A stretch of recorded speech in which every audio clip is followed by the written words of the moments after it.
Vamos a ver Jueces capítulo 2, vamos a leer versículo 10. ¿Qué capítulo dijo? Jueces capítulo 2, versículo 10. Ya está en la pantalla. Tenemos fondo nuevo en la pantalla.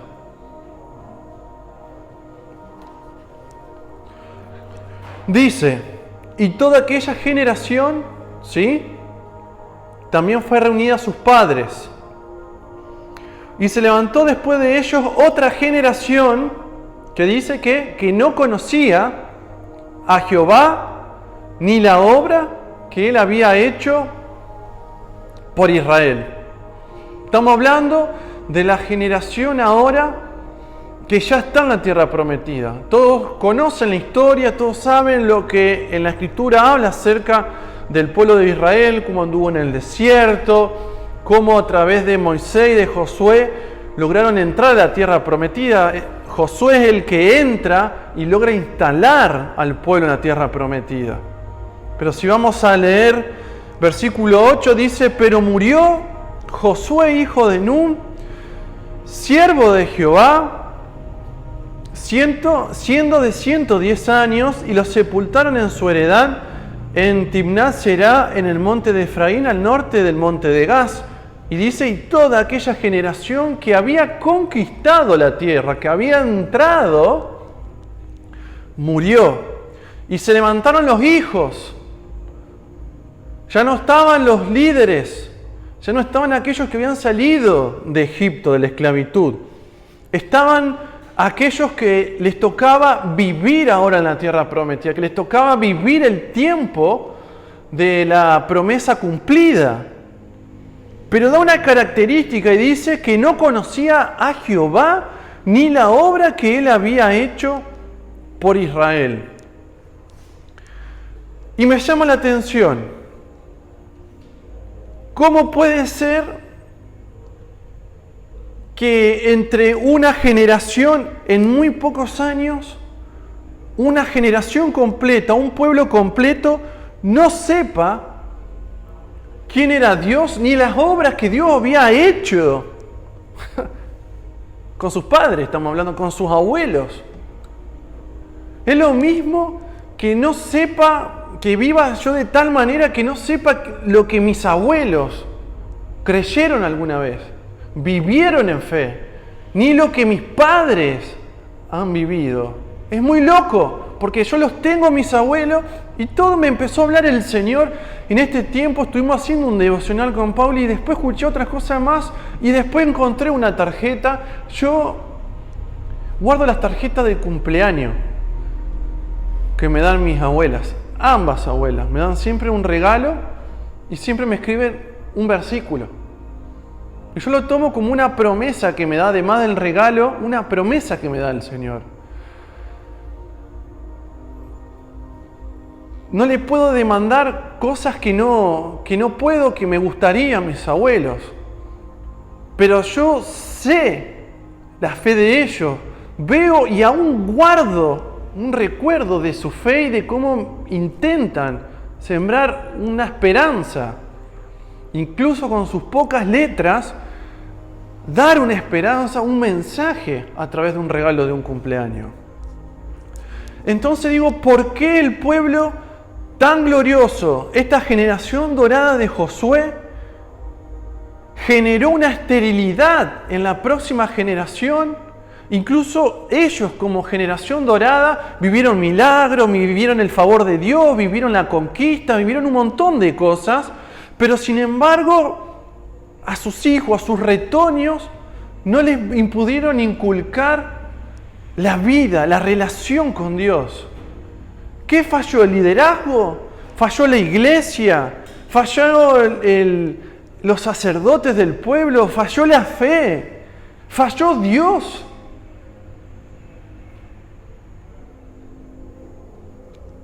Evidentemente dice que la próxima generación, dice, los hijos de Israel, versículo 11, hicieron lo malo ante los ojos de Jehová y sirvieron a los Baales, a los dioses de la fertilidad, a los dioses de aquel lugar, de la tierra prometida.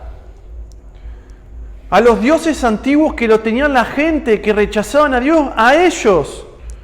Ellos sirvieron, le rindieron culto, y servir significa que le dieron su tiempo, que se olvidaron.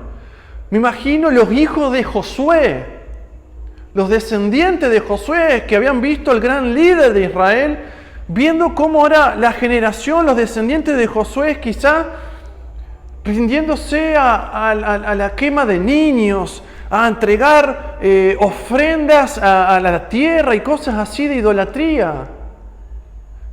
Josué se hubiera rasgado los vestidos, hubiera llorado porque sus retoños no habían florecido, hubieran dicho, capaz fue todo un fracaso.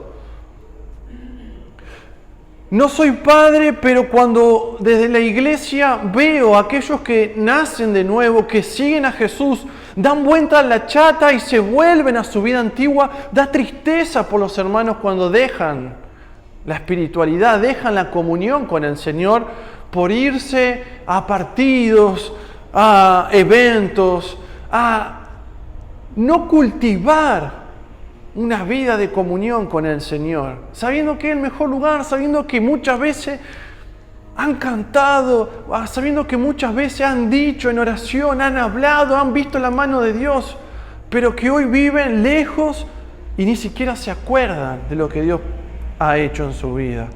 Y mi pregunta era, ¿por qué habitó tal esterilidad espiritual en el pueblo de Dios?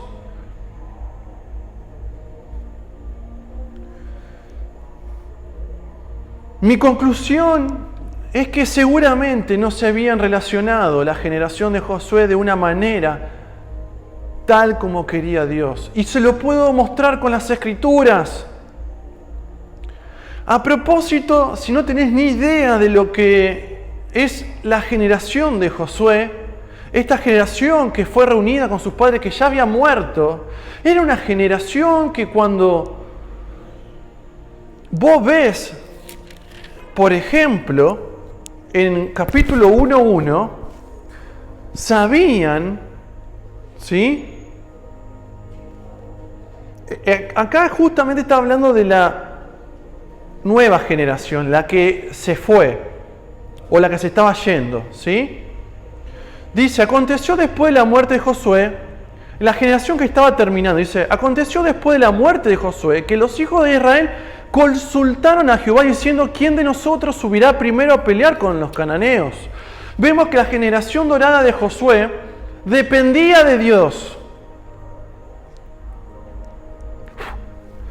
La generación de Josué, si vos ves al final también de Deuteronomio 31, capítulo 7, 21, no lo buscamos por amor al tiempo, vivió la libertad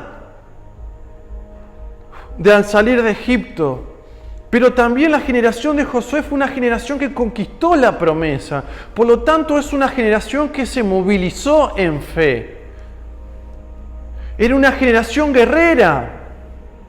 La generación de Josué, cuando ves el capítulo 3, por ejemplo, de Josué, entre tantos otros capítulos, es una generación que vivió milagros de cerca, que vivió la presencia de Dios de cerca. Pero también fue una generación, a diferencia de la de Moisés, que también tuvo que pelear batallas en obediencia.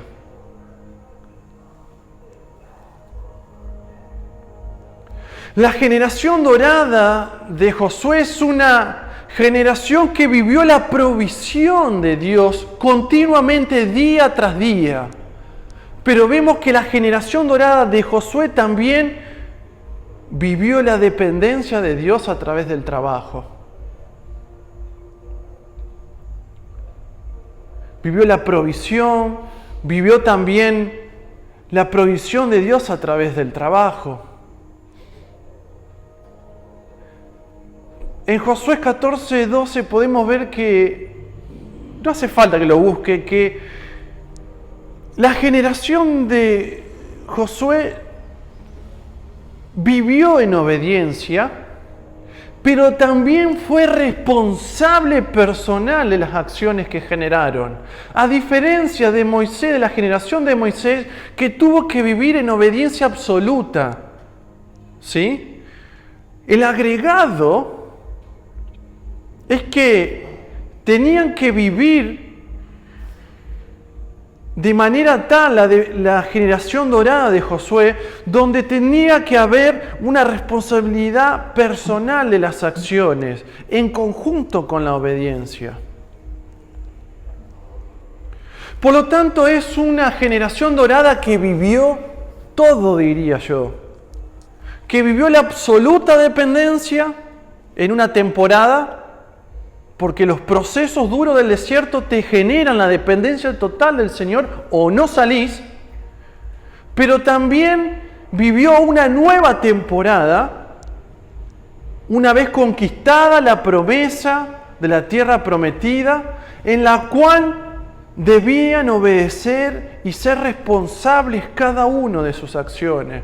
Por lo tanto, vemos en ese llamado que tiene Josué en el último capítulo del libro, cuando les dice: ¿a quién van a escoger ustedes?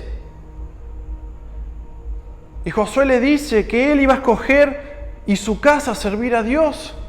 Y todo el pueblo también decidieron escoger a Dios. Ellos eran responsables de sus acciones. La generación dorada de Josué vivió la conquista, vivió la fuerza, vivió el cumplimiento, vivió el milagro, vivió la provisión, vivió la victoria de las batallas, la restauración, vivió el perdón, vivió todo.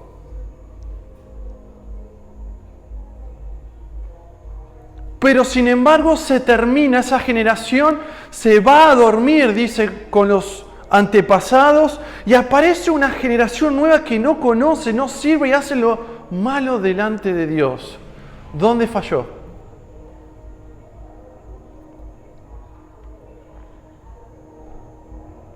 Todo esto que te conté son factores. Muchas veces la iglesia mide el crecimiento de la iglesia por los factores, por ciertas características. Pero ¿de qué sirve si una iglesia no puede generar una próxima generación, no puede dar a luz un retoño viviente? No puede dejar la llama de ese fuego que produce Dios en la fe de cada uno prendida para que la próxima generación la tome y siga creyendo que el Dios de hoy es el mismo también de ayer, de hoy y del futuro.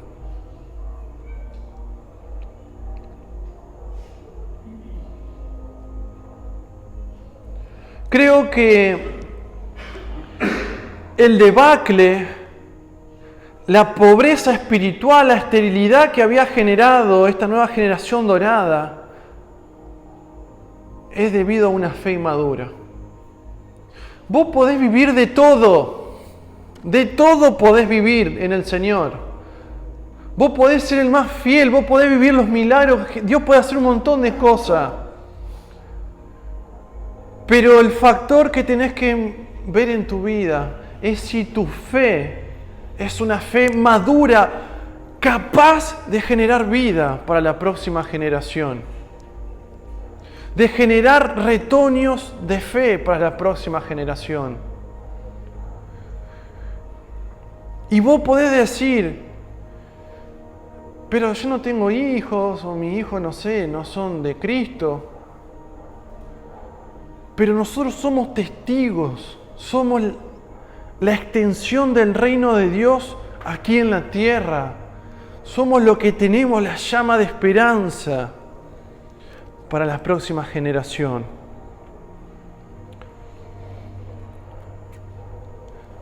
Catalogo a la esterilidad espiritual de la generación dorada de Josué como una fe inmadura. Y una fe que no puede dejar un legado a la próxima generación es una fe inmadura. Una fe que no te llama, que no te es pegajosa para que otros sigan lo que vos seguís. Y que no adhiere a lo próximo, le falta algo. Y te voy a mostrar en 2 pasajes puntuales cómo se vislumbra que la fe de esta generación dorada, que parece cuando la lees que es la mejor de todas, pero era inmadura. Vamos a Josué 9:14.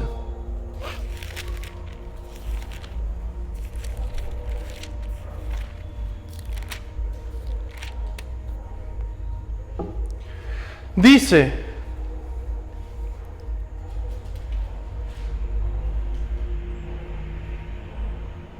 y los hombres de Israel, ¿qué dice? Tomaron las provisiones de ellos y ¿qué? Y no consultaron a Jehová. Cuando vos lees este pasaje en Josué, te vas a dar cuenta que esta falta de consulta, de dependencia a Dios, provocó que queden atrapados en un engaño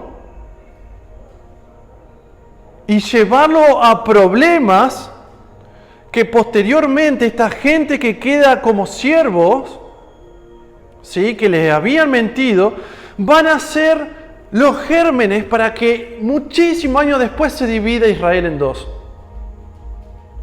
Y todo empezó porque no consultaron a Jehová.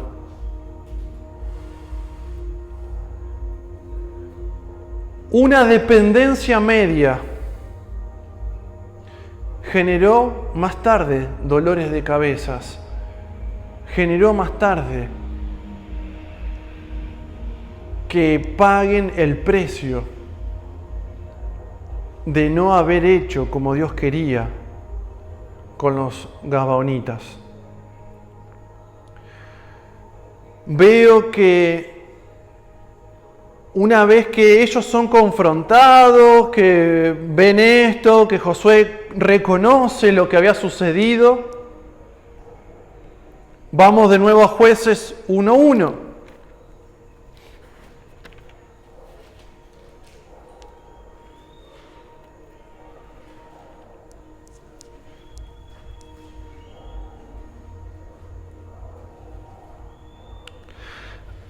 De nuevo leemos el mismo versículo. Aconteció después de la muerte de Josué que los hijos de Israel consultaron a Jehová diciendo: ¿quién de nosotros subirá primero a pelear contra los cananeos?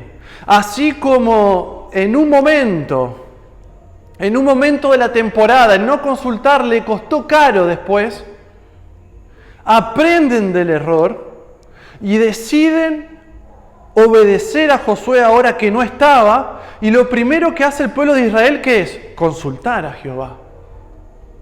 Consultar a Dios. No querían caer en el mismo error. Aparentemente vemos un pueblo que creció en fe, si vos lo lees rápidamente. Pero te empezás a meter y empieza las victorias. Que subió Judá, que acá, que victoria, que pum, que lo otro. ¿Hasta qué? Versículo 28. Empiezan a derrotar a tal, a los otros, pam, pum, pam, pam, terminan, van con victorias, victorias, victorias. ¿Pero qué dicen?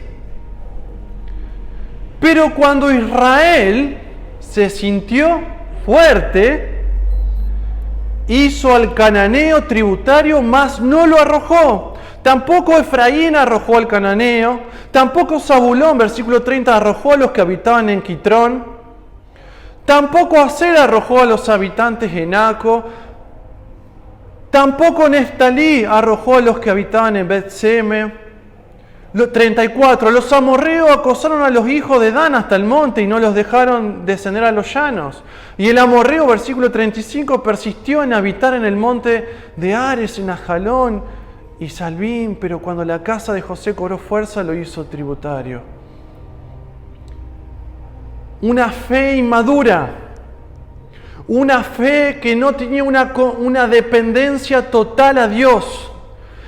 Siempre corregían algo, pero siempre le faltaba un pedacito para seguir completamente la voz de Dios y tener victoria en todos los ámbitos. Deja a un pueblo siempre mal parado, siempre deja a un pueblo en falta respecto a Dios. Fíjate que cuando quieren en Josué 9 avanzar con un pueblo, no consultan y avanzan y les va mal.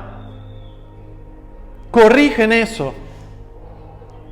Ellos escogen a Dios, sirven todo con Josué, muere Josué. Lo primero que tienen que hacer es ¿qué hacer después que murió Josué?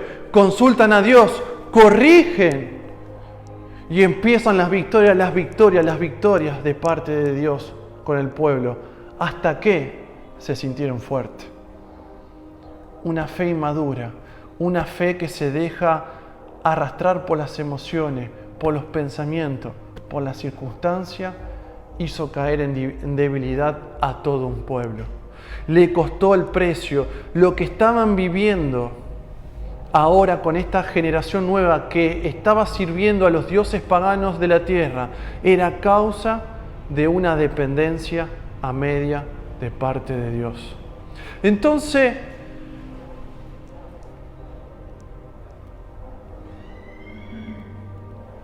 ¿será que los milagros, será que la fuerza, que el cumplimiento de la promesa, que la provisión, que bla, bla, bla, aseguran de que estés haciendo bien las cosas delante del Señor? No, mi querido hermano. Tu vida va a tener capacidad de seguir generando vida en otros cuando tu vida esté completamente en dependencia a Dios. Dios no busca una iglesia que dependa para ciertos momentos. Busca que seamos una iglesia que le cree en todo, que cree las palabras que hay de Dios, que consulta, que depende, que obedece completamente a Dios. Habían corregido los errores del pasado, pero la fe se le quedó en la fe que ellos tenían en el proceso y no con la fe que demandaba ahora, que era la fe de la madurez. ¿Cómo te das cuenta que un hermano está capacitado, que está creciendo en la fe cuando se encuentra con una fe de madura? Cuando es un adulto en lo espiritual y no un niño. Cuando no se deja arrastrar porque se sintió fuerte y dejó de lado a Dios. Dios está buscando hijos que le crean en todo, que le obedezcan completamente y no en parte. Entonces, cuando empezás a rastrear en fino, te das cuenta que lo que deja la generación dorada de Josué es una dependencia a medias. Es una obediencia a medias tintas.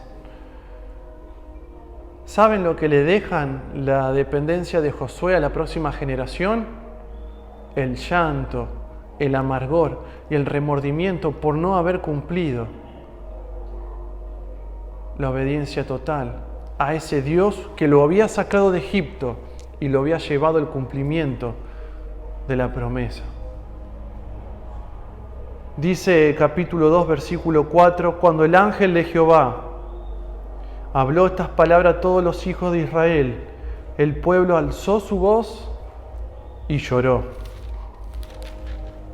Y llamaron el nombre de aquel lugar Boquim, y ofrecieron allí sacrificios a Jehová. Porque ya Josué había despedido al pueblo y los hijos de Israel se habían ido, cada uno a su heredad para poseerla. ¿Qué es lo último que cuenta de esta generación? Un fracaso en la fe, un fracaso en la obediencia completa. Entonces, hermanos, mi pregunta es, ¿cómo puedo salir de una fe inmadura, de una fe que no genera vida, que no genera crecimiento en otros, que vos ves que tu vida no está alcanzando perdidos o que no está discipulando, que solamente se queda en boquín, en la restauración, en el perdón, en volver siempre a Dios porque te equivocás, que está perfecto, la gracia de Dios se renueva, pero Dios busca que podamos obedecerle completamente, que nosotros seamos agentes para cambiar lo que viene en la iglesia, allí afuera. ¿Cómo me puedo dar cuenta de que maduré? ¿Cómo me puedo dar cuenta que ya no soy un niño que va de acá para allá, que es inmaduro en la fe, que así como puede creerle todo a Dios, puede creerle cualquier cosa a otro que le diga? Y hay algo que me llama la atención en el Nuevo Testamento. Vamos a 1 Timoteo. ¿Qué es mi desafío para esta semana con tu vida?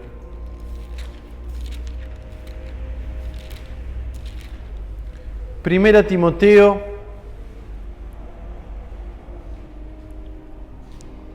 dice 1 Timoteo 1:5, pues el propósito de este mandamiento es el amor nacido de corazón limpio y de buena conciencia y de fe no fingida.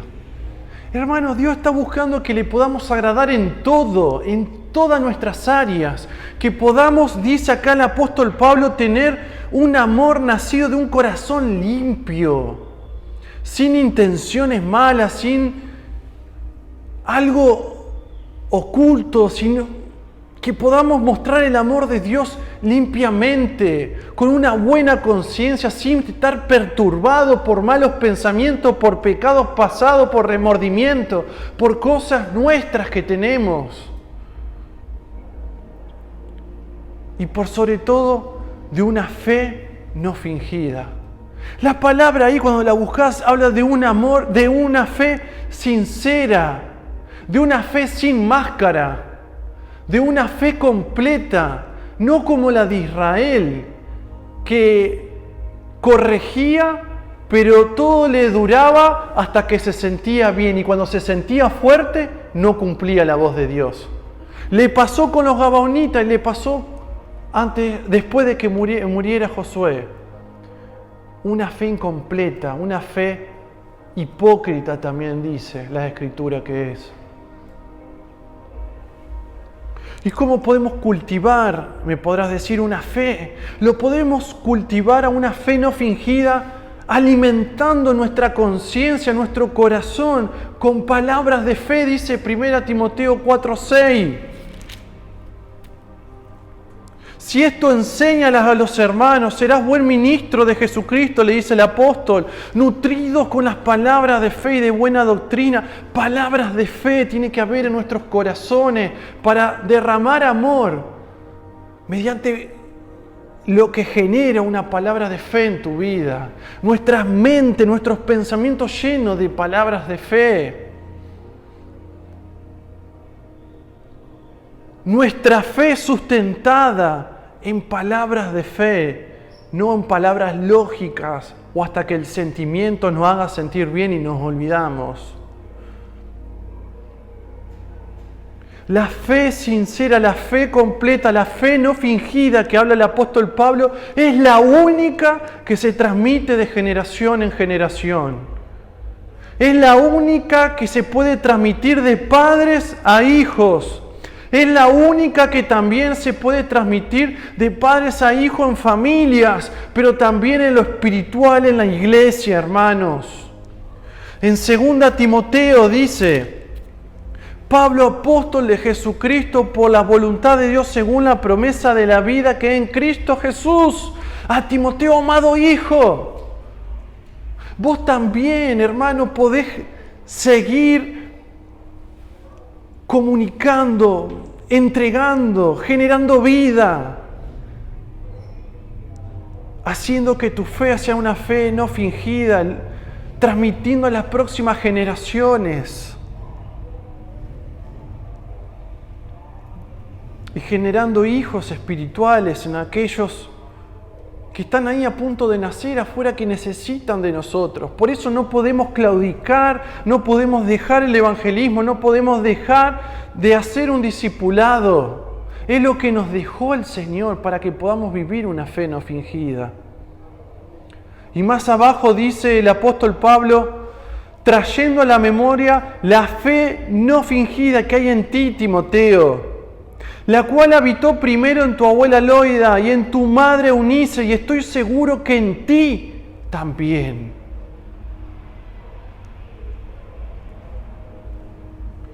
La diferencia entre la fe inmadura del pueblo de Israel, de la generación dorada de Josué, y lo que había en Timoteo y en su familia que se transmitía de generación en generación, era porque la fe habitaba. Y la palabra dice que significa que mora, que está alojada en el interior de uno. Y yo puedo ver en mi familia, puedo ver, así como no tengo familia que toda conozca a Dios, pero en los que conocen puedo ver cómo habita la fe no fingida en ellos y cómo se puede ir transmitiendo eso en generación. No para la salvación, pero el ejemplo transmite, contagia, pega eso en otros. Y vos lo podés hacer en tu familia, abriendo el camino, pero también para las próximas generaciones aquí en la iglesia. Nosotros tenemos la luz, no los de afuera.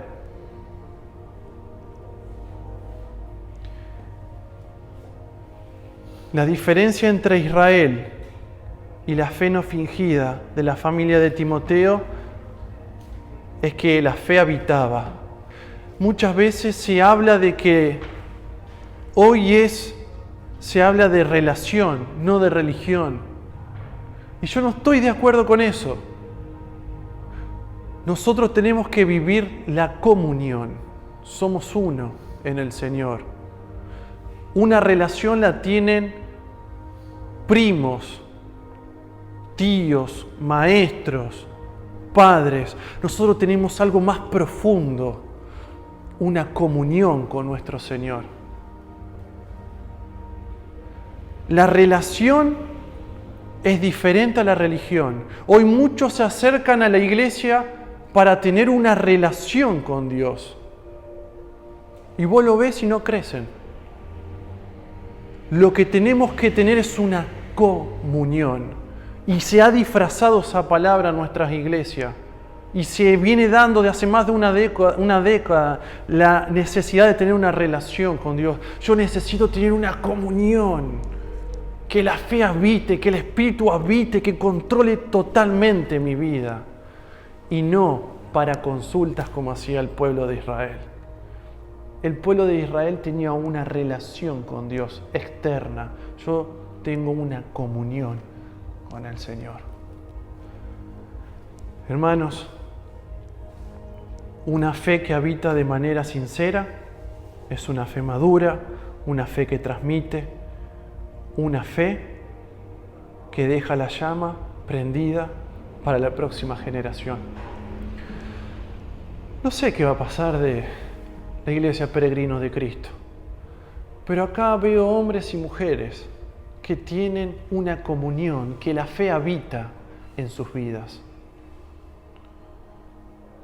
Que puedas ser testigo, que puedas transmitir a otros eso que Cristo ha hecho en tu vida. El otro día leía, y ya termino con esto, decía: el llanto en una iglesia es la señal, o sea, el llanto de niños o el grito de niños en una iglesia es la señal de que la iglesia continuará una próxima generación. No hay niños hoy. Acá no estamos diciendo que se pongan a tener niños. Y los niños espirituales, ¿dónde están los nuevos? Somos desafiados, hermanos, a no claudicar en el evangelismo, y hacer así, como trabajamos este fin de semana, a seguir sembrando, vas a ver cómo el Señor va a depositar esos niños para que nosotros seamos los padres espirituales y le pasemos esa llama a la próxima generación. Cerrá tus